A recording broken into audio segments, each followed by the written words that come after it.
Good evening. I'm Patricia Vallone with a CTV News update. A follow-up to a tragic story we first brought you back in April. Prince George's County Council member Denny Taveras has lost another family member to the coronavirus, bringing the total number of deaths to 5. Another 14 members of the family had also fallen ill with COVID-19. I spoke with her yesterday about how the family is coping. I've had 5 deaths so far now, so one more. The last one was on June 22nd. I had an uncle who, my aunt's husband passed away in Ecuador, and so to COVID as well. And so the death toll is now 5, and we've been, and the 14 people that were infected have since recovered, thank God, that were in the New York area. So everybody so far has recovered thus far, as I've heard. And so everybody should be fine right now. But again, I think New York did it right. They waited till the curve was fully formed, but that's not what I see here. We're still at the peak of the curve. The majority of Taveras' family is located in New York City, an area hard hit by the virus. Meantime, the number of Marylanders testing positive for the coronavirus continues to rise. The state now has nearly 97,000 confirmed cases of the virus. That's an increase of 585 in the last 24 hours. The deadly disease has claimed more than 3,400 lives in the state. A Morgan State student is the second victim of a major gas explosion in Baltimore, according to the Baltimore Sun. Firefighters found 20-year-old Joseph Graham in the rubble of several homes destroyed by the blast. This brings the death toll to 2, as a woman was found at the scene yesterday. The incident happened about 10 a.m. on Monday morning in the Reisterstown Station neighborhood. 7 people were seriously injured and rushed to the hospital. Officials are still investigating the cause of the explosion. Meantime, do you know what to do if you smell natural gas? This Washington Gas Public Service announcement explains that you should leave your home immediately. Recognize that natural gas smells like sulfur or rotten eggs. If you detect a similar odor, it's time to react. Do exit your building immediately and leave all doors open on your way out. Don't search for the source of the odor or engage any electrical devices or flammable materials. Once you've arrived in a safe area, call for help and we'll quickly respond. Call 911 first. Officials say residents can report a gas leak at 1-844-WASH-GAS. And Maryland will consolidate polling places on Election Day instead of opening all sites across the state. Governor Hogan issued a proclamation yesterday agreeing to a State Board of Elections proposal to hold voting in all 282 high schools across the state. In July, Hogan ordered the board to open all early voting centers and traditional polling places, as well as mail all registered voters applications for absentee ballots. Critics were concerned that the plan was not safe and that there were not enough election judges. Hogan says the new plan still has the potential to create long lines and unsafe conditions. We asked some area residents their thoughts about Election Day.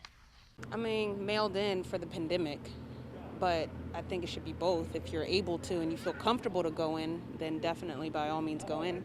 This pandemic, I don't think we need to be doing it in person. You prefer mail-in? Yeah, definitely. I prefer all methods of voting. That's how I prefer. Why? Can you tell us why? Why? Because I get to vote. Either way, my vote is going to be cast. Right now, because of the virus that is rising, it's a good idea for us to mail it in. To me, that's my opinion. And the board meets Wednesday to give final approval to the plan. Please don't shoot me, please, man. A court in Minneapolis has released body camera footage showing police pointing a gun and struggling with George Floyd in the moments before he died while in custody. The video is about an hour long and comes from the body cameras of 2 former officers who were the first to arrive at the scene. About 11 minutes and 23 seconds into the video, Officer Derek Chauvin places his knee on Floyd's neck. At that point, Floyd has been cuffed for 8 minutes. I can't breathe. You're doing fine. You're talking fine. I can't breathe. I can't breathe. I can't breathe. All 4 officers involved in that incident have been fired. Chauvin faces second and third degree murder charges in the case, which has sparked national protests. An important change for students and staff at the University of Maryland. The fall semester for undergraduates will begin as scheduled on August 31st, but in-person instruction has been postponed until September 14th. Undergraduate classes will be delivered online for the first 2 weeks. All graduate level instruction and approved research activities will proceed as planned. Local seniors can look forward to a special virtual celebration. Next Friday, August 21st, is Senior Citizens Day, and to celebrate, 2 local organizations will be holding a special event. Picket Fences and Visiting Angels of Largo will host the annual Senior Citizens Day. Typically, this event is held in person, but due to the pandemic, you can still enjoy all the activities virtually from your home. Here's footage from last year. This year, seniors are invited to take part in discussions on retirement and finances. Senior Citizens Day is a day that allows us to foster the connection and community that we have with seniors in our area and provide resources through engaging activities. And especially now, since we need to stay apart, we can still celebrate seniors together. So we need to be more socially connected than ever. Now, the event will take place on August 21st, starting at 10 a.m. Visit Eventbrite and search Senior Citizens Day 2020 to register. Every year, a local organization hosts a special baseball game in honor of the famed Negro League baseball teams. This year, due to the pandemic, the celebration will be a little different. Byron Scott has our story. I'm Byron Scott. Negro League Baseball turns 100 years old this year. Founded by Andrew Root Foster, the Negro National League was incorporated here in Maryland. Every year, Dwayne Sims, founder of the Negro League Legends Hall of Fame, hosts a baseball game in honor of the Negro League players. But this year, due to the pandemic, the organization is hosting a drive around the Beltway. So we're going to thank our first responders, our medical personnel, essential workers, military, and our educators and service providers in our community. Just to let them know that we're thinking about them, and you can never say enough about them. The Grand Marshal this year is a special young man, 4-year-old Christopher Quander, who was recently diagnosed with a brain tumor. I want to say a lot, especially from the Quander family, for really allowing me. The story is kind of, heart-nerving for me, because when you think about it, you have a child is born and you're doing all your celebrations, and all of a sudden in May this year, he's 4 years old, you take him into the hospital, and then he's diagnosed from this DIPG. And I think what happened is we really need to pay attention to what's going on, even though we're dealing with the epidemic here. But life is still continuing to go on. And then we need to set the example. Again, the event's set for September 19th. For more information, you can go to nllhof.org. I'm Byron Scott. Imagine starting the new school year without the necessary supplies like pencils and folders. Unfortunately, this is the reality for many local students. That's why county officials are hosting Stuff the Bus events tomorrow, August 12th, and on August 19th. The goal is to stuff a bus with essential supplies like pens, flash drives, highlighters, and notebooks to help needy families. If you would like to make a donation, tomorrow's drop-off location will be at 9400 Peppercorn Place in Largo. The supply drive will begin at 9 in the morning and last until 3 p.m. Well, last season for the Washington football team, rookie quarterback Dwayne Haskins played in his first NFL game in Week 8 and finished the year with 7 touchdowns and 7 interceptions. Haskins talked with reporters this morning about learning a new offense in his second year. Camp's been going great. We've just been working out, conditioning with the strength coaches, and then practicing with our position coaches, getting some walkthrough reps in, and then have 2 to 3 virtual meetings for the rest of the day. Even being in a West Coast offense last year, the terms are more verbiage and the tags were longer. More time to get the plays called in the huddle. In college, it was more so hand signals, so it was easy to decipher what the play was just by having multiple different hand signalers on the field. But this offense is kind of in between both of them. I'm having some, tempo variances and being able to have 1 or 2 keyword plays. And then there are some plays where you have to tag some stuff in a little bit in the number system. I just like it just because it's something new, being able to learn something and try to master it. And then, of course, Coach Turner having, his father be Norv Turner, and watch how explosive his offenses were when he coached in the NFL, and how Scott wants to attack defenses. Looking forward to seeing how he calls plays and just getting to know him and how aggressive he is in his play calling. I feel like this offense and the system that I'm in, I feel like it really fits me, and I'm looking forward to mastering it. Right now, the biggest thing is the details of the plays. Just knowing a way guard pulls versus a certain front, and then how receivers' routes turn differently versus different coverages of different alerts or different plays. And I just getting in the same page with the offensive coordinator, what he wants and a concept when he calls it, and then the objective of what we're trying to get done. And feeling like the more reps we get, the more time we get as an offensive unit, we'll be ready to go.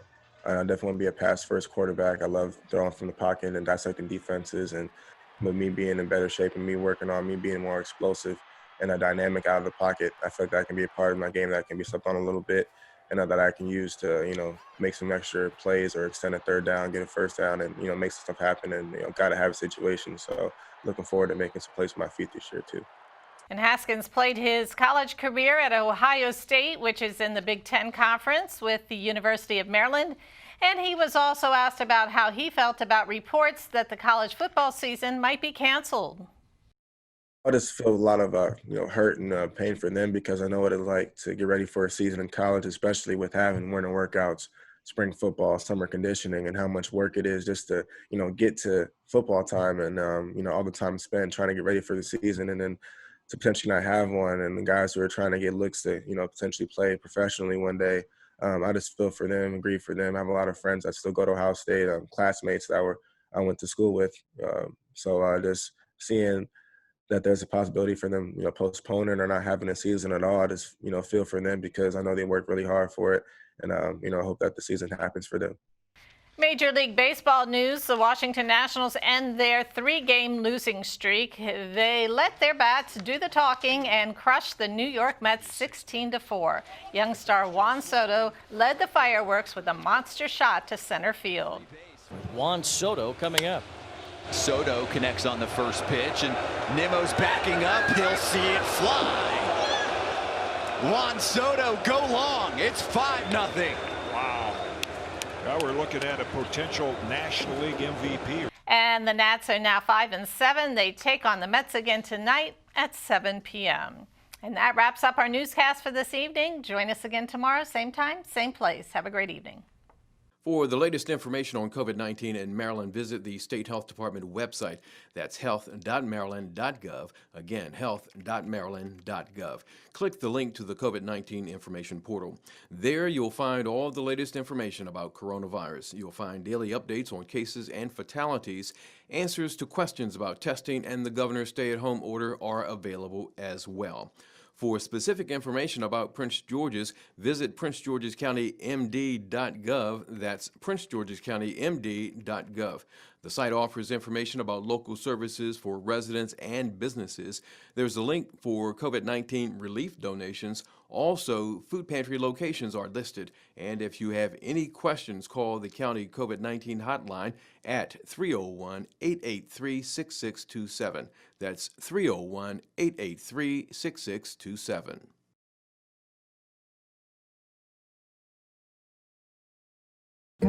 You are loved. You are valued. You are resilient.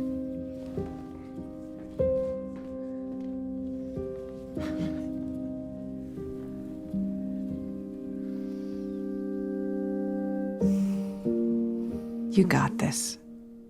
You're there for them. We're here for you. Find free care guides at aarp.org/caregiving.